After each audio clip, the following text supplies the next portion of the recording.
মমতা অভিষেকের the end করল supreme court. অন্যদিকে 24 ঘন্টার ডেডলাইন বেঁধে দিল নির্বাচন কমিশন। তৃণমূলকে বড় ধাক্কা দিলেন শুভেন্দু অধিকারী। এই মুহূর্তে তিনটি গুরুত্বপূর্ণ খবর আপনাদের সামনে তুলে ধরতে চলেছি, তাই আপনাদেরকে অনুরোধ পুরো ভিডিওটি মন দিয়ে দেখুন। ভালো লাগলে লাইক, কমেন্ট, শেয়ার এবং সাবস্ক্রাইব করতে একদম ভুলবেন না। তাহলে চলুন, দেরি কেন, শুরু করা যাক। 1 নম্বর, সামনেই বৈশাখ মাস, সাথে বাংলার বিধানসভা নির্বাচন। আর তার আগেই সুপ্রিম কোর্টে বড় ধাক্কা খেলেন মমতা অভিষেকেরা। এতদিন মমতার আইনজীবীরা সুপ্রিম কোর্টে যেটা করতেন, এবার সেটাতেই নিজেরা ফেঁসে গেলেন। সুযোগ বুঝে গাছে তুলে মই কেড়ে নিল কেন্দ্রীয় সরকার। বড় নির্দেশ দিয়ে দিল সুপ্রিম কোর্ট। বলতে গেলে তৃণমূলের দি এন্ড করেই দিল সুপ্রিম কোর্ট।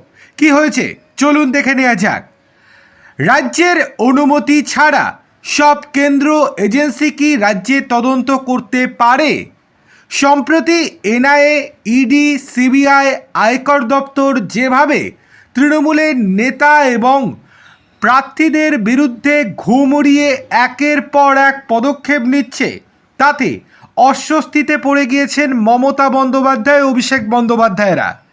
জানে কোনো লাভ হবে না, তা সত্ত্বেও সুপ্রিম কোর্টের দরবারে হাজির হয়েছিল রাজ্য সরকার। আজকে এই সংক্রান্ত মামলার শুনানি ছিল সুপ্রিম কোর্টে মাননীয় 2 বিচারপতি বি নাগারত্না এবং বিচারপতি আর মহাদেবনের বেঞ্চে। এই মামলার শুনানিতে রাজ্যের আইনজীবী কপিল সিব্বল এবং অভিষেক মনু সিংভি সওয়ালের জন্য উপস্থিত হন। কিন্তু এখানেই একটা বড় চাল কেন্দ্রীয় সরকারের। রাজ্যের 2 আইনজীবী উপস্থিত থাকলেও কেন্দ্রের সলিসিটর জেনারেল তুষার মেহতা কিংবা additional solicitor general SB. Raju আজকের শুনানিতে উপস্থিত ছিলেন না। আর তা দেখেই তেলে বেগুনে জ্বলে ওঠেন অভিষেক মনু সিংভি এবং কপিল সিব্বল। 2 আইনজীবীর বক্তব্য, অযথা সময় নষ্ট করে মামলাটির গতি স্লথ করে দেওয়ার চেষ্টা চালাচ্ছে কেন্দ্রীয় সরকার। মামলা যদি বাই চান্স পিছিয়ে যায়, তাহলে কেন্দ্রীয় এজেন্সি যেভাবে ভোটের আগে রাজ্যে তল্লাশি চালাচ্ছে এবং নিজের মতন তদন্ত করছে রাজ্যের অনুমতি ছাড়াই, তাহলে ভোটের প্রচারে পুরোপুরি ফোকাস করতে পারবে না রাজ্যের তৃণমূলের প্রার্থীরা। সেক্ষেত্রে অসুবিধার সম্মুখীন হতে হবে তাদেরকে। কেন্দ্রের আইনজীবীদের কাছে নোটিশ গেলেও কেন এই মামলার শুনানিতে তারা উপস্থিত নন, সেই প্রশ্ন তোলেন কপিল সিব্বল এবং অভিষেক মনু সিংভি। এরপরেই মাননীয় বিচারপতি নাগারত্না কেন্দ্রের জুনিয়র আইনজীবীর কাছে জানতে চান কেন উপস্থিত হননি সলিসিটর জেনারেল বা অ্যাডিশনাল সলিসিটর জেনারেল। তখন জুনিয়র আইনজীবী আদালতকে জানান, আজকে দ্বিতীয় হাফে মাননীয় প্রধান বিচারপতির এজলাসে বাংলার এসআইআর সংক্রান্ত মামলা এবং এনআইএ মামলার শুনানি রয়েছে। সেই মামলা নিয়েই বর্তমানে ব্যস্ত রয়েছেন সলিসিটর জেনারেল তুষার মেহতা এবং additional solicitor general SB. Raju. সেই জন্যই এই মামলায় সময় দিতে পারেননি উনারা। এরপরেই উঠে দাঁড়িয়ে কপিল সিব্বল আবেদন করেন এই মামলায় রাজ্যের পক্ষে রায় শোনানো হোক, অর্থাৎ রাজ্যে কোনো কেন্দ্রীয় তদন্তকারী সংস্থা ভোট মিটে না যাওয়া অবধি তদন্ত করতে পারবে না। এই মামলা শোনার কোনো দরকার নেই, কেননা ইচ্ছা করেই কেন্দ্রের আইনজীবীরা উপস্থিত হননি নোটিশ পাওয়ার পরে। এমনকি কপিল সিব্বল, অভিষেক মনু সিংভি যুক্তিও দেন আজকে এসআইআর মামলার শুনানিতে তারাও উপস্থিত থাকবেন। কই, তাদের তো কোনো অসুবিধা হয়নি, তারা তো আজকে এই মামলার শুনানিতে এসছেন, তাহলে উনাদের কিসের অসুবিধা? আর তারপরেই মহামান্য বিচারপতি মহাদেবন ধমক দেন কপিল সিব্বলকে। রাজ্যের আবেদন সম্পূর্ণ খারিজ করে দিয়ে কপিল সিব্বলকে বলেন, আপনি চুপ করে নিজের জায়গায় বসুন, কোনো কথা বলবেন না।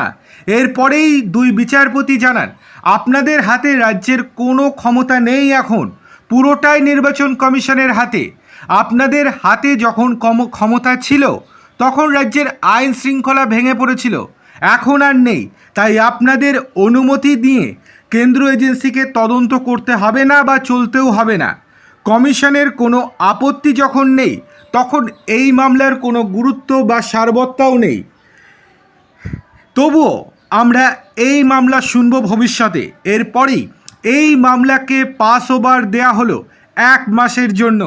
অর্থাৎ মজার বিষয় এই যে 1 মাস পরে বাংলার ভোট মিটে যাচ্ছে, নতুন সরকারও গঠন হয়ে যাবে, তার মধ্যে আর কিছুই করতে পারবে না মমতা বন্দ্যোপাধ্যায়ের সরকার।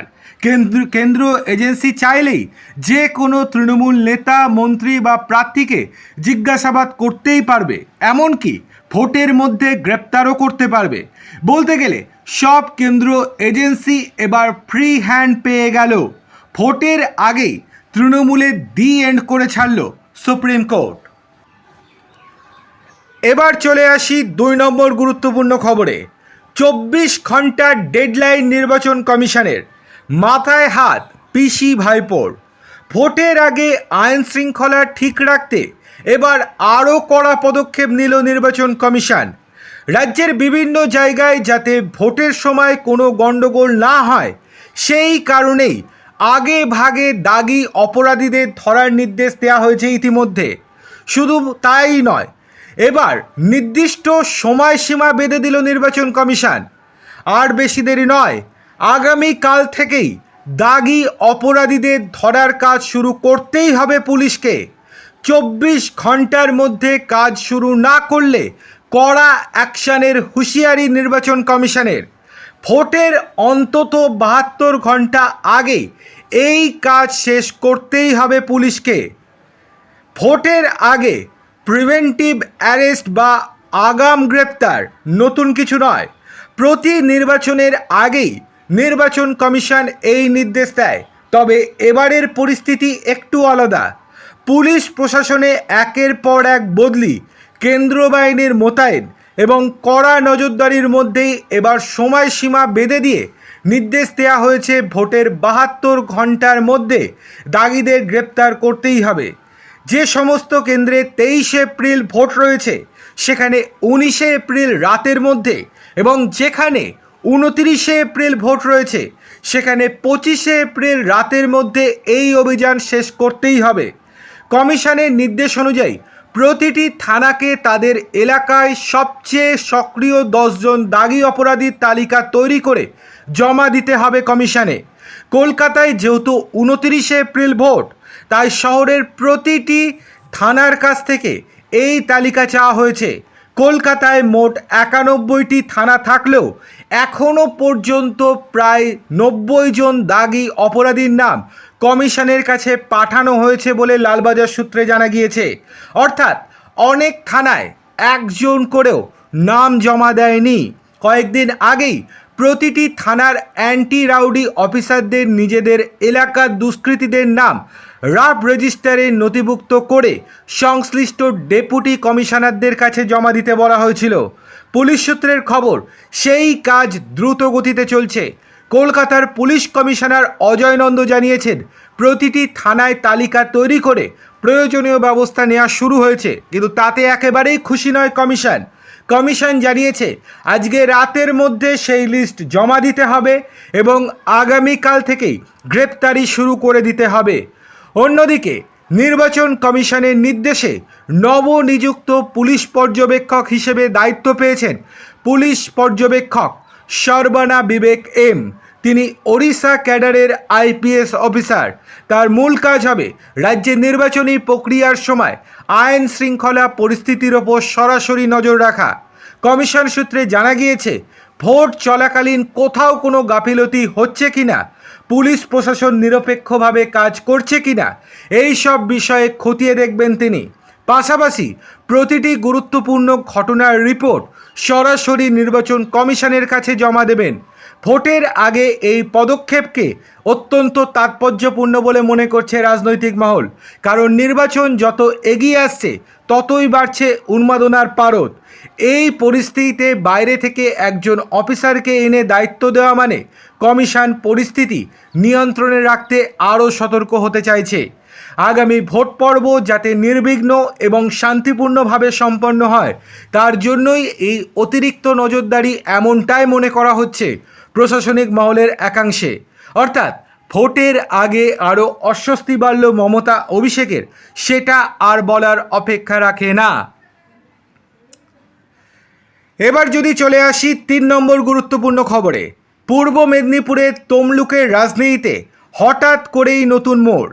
একসময় তৃণমূলের দাপুটে মুখ দিবাকর জানা এবার আনুষ্ঠানিকভাবে বিজেপিতে যোগদান করলেন। যদিও এই যোগদান হঠাৎ নয়, দীর্ঘদিন ধরেই তার বিরুদ্ধে ভেতরে ভেতরে বিজেপি ঘনিষ্ঠতার অভিযোগ ছিল। বিশেষ করে শুভেন্দু অধিকারীর সঙ্গে তার পুরনো সম্পর্ক এই সিদ্ধান্তের পেছনে বড় কারণ বলেই মনে করছে রাজনৈতিক মহল। শনিবার তমলুক জেলা বিজেপি কার্যালয়ে একটি অনুষ্ঠানের মধ্যে দিয়ে দিবাকর জানা গেরুয়া শিবিরে নাম লেখান। জেলা সভাপতির হাত থেকে দলীয় পতাকা গ্রহণ করেন তিনি। সেই সময় কার্যালয়ে কর্মী সমর্থকদের ভিড় ছিল চোখে পড়ার মতো। দিবাকর বাবু একসময় তৃণমূল কংগ্রেসের অত্যন্ত গুরুত্বপূর্ণ নেতা ছিলেন। পঞ্চায়েত সমিতির সভাপতি থেকে শুরু করে জেলা পরিষদের সদস্য একাধিক গুরুত্বপূর্ণ দায়িত্ব সামলেছেন তিনি। তবে শুভেন্দু অধিকারী তৃণমূল ছেড়ে বিজেপিতে যোগ দেওয়ার পর থেকেই দিবাকরের ভূমিকা নিয়ে প্রশ্ন উঠতে শুরু করে।